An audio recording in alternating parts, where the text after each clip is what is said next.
love Ben. All right, everybody. Did you hear that, Ben?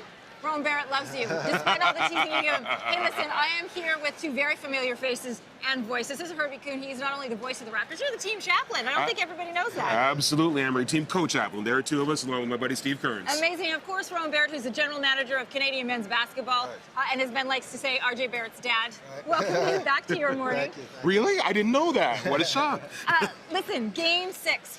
Clock is winding down. We are going to win this thing. Where were both of you, and what were you thinking?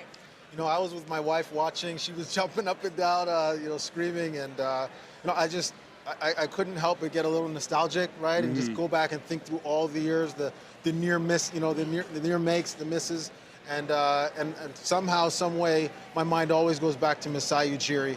You know, as I believe this was a master class in leadership. He took all the shocks from all the pundits. He heard all the noise. He shut it out, and he simply said, "We have to win." And he made the difficult decisions, and here we are today.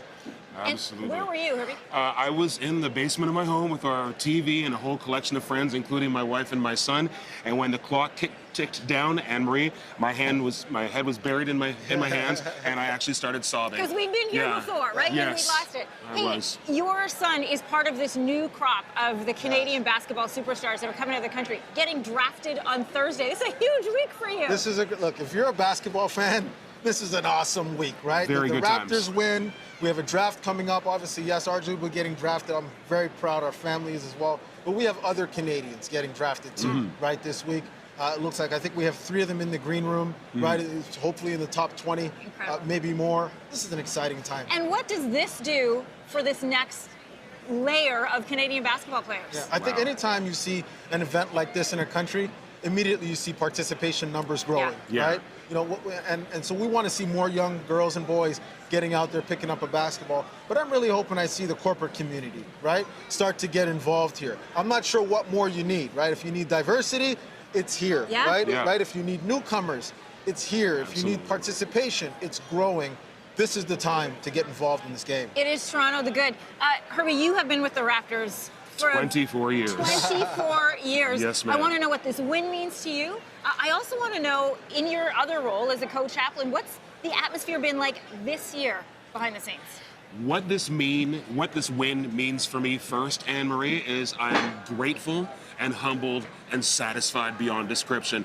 We have, so many of us have been with the team since the beginning, and we've sacrificed a lot and we've worked hard, and now to have this come to fruition now, I'm just so thankful to God for this championship, and I'm so thankful to have family and friends supporting and rallying around our team. From a chaplaincy standpoint, this whole season has been wonderful. We've had a strong, dedicated core of guys who have made a commitment to coming to our pregame chapels pretty much every single game, 41 games a year, right back going to our preseason games, and through the playoffs, our games against Orlando and against Philadelphia and against Milwaukee and Golden State.